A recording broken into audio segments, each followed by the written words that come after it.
Uncle books ले लो। नहीं चाहिए। अंकल अपनी बच्चे के लिए ले लीजिए। अरे पागल हो क्या? अरे हम जैसों के बच्चे तुम जैसे बच्चों के हाथों से लेकर किताबें पढ़ेंगे? जानते हो कि इनका स्टैंडर्ड कितना ऊंचा है? इंग्लिश मीडियम है इनका, महंगी महंगी किताबें हैं इनकी, हिंदी की किताबें नहीं पढ़ते ये लोग। तुम देखो इसमें कितने अच्छे अच्छे चित्र है। अरे तुम्हारी हिम्मत कैसे हुई मेरी पोती को हाथ लगाने की और इसके कपड़ों को गंदा करने की? जानते हो कि इसके कपड़े कितने महंगे हैं? नहीं अंकल, मैं कपड़े खराब नहीं कर रही थी, मैं तो बस किताबें दिखा रही थी कि ये कितनी अच्छी किताब है, इसमें कितनी अच्छी अच्छी कविताएं हैं। अरे बड़ी बदतमीज हो तुम। अरे एक बार में तुम्हारी समझ में नहीं आया? चलो यहाँ से, आओ यहाँ से। गंवार कहीं की आ जाते हैं कीड़े मकोड़े बन के परेशान करने के लिए, सारा मूड खराब करके रहती है। जैसे ये गंवार और वैसे इनके माँ बाप भी गंवार, छोड़ देते हैं मरने के लिए रोड पे।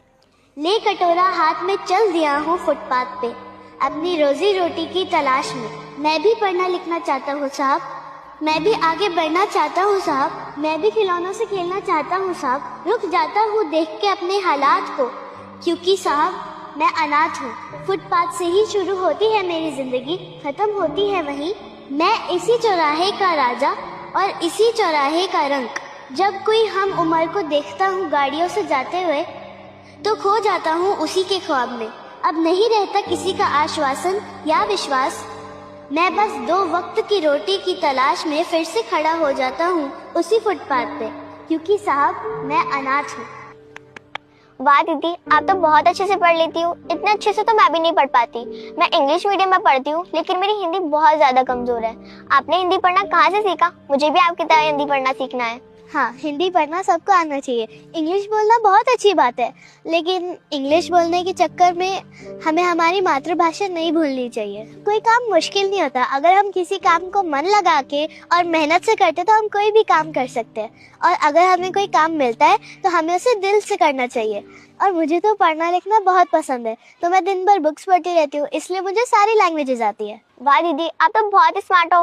मुझे भी आपकी तरह सारी लैंग्वेजेस सीखनी। रुक जा बेटा, वीडियो को ऊपर मत करो। तुम्हारे घर कुछ बड़ा संकट आने वाला है, इसलिए मेरा वीडियो तेरे सामने आया है। तू मेरा नाम लिखकर वीडियो को लाइक फॉलो करके 10 भक्तों को शेयर कर दो। तेरा संकट यूं टल जाएगा।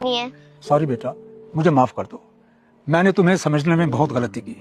मुझे तुम्हारे साथ ऐसा नहीं करना चाहिए था। मैंने तुम्हें अनाथ समझकर तुम्हें धक्का दिया, तुम्हारे साथ मिसबिहेव किया, तुम्हारी बेइज्जती की। और बेटा, मुझे पता नहीं था कि तुम पढ़ाई लिखाई में इतनी अच्छी हो, और आज तुमने मेरी आंखें खोल दी हैं और मुझे ये एहसास करवा दिया है कि किसी को भी उसके रंग, रूप और हालात के बेसिस पे जज नहीं करना चाहिए।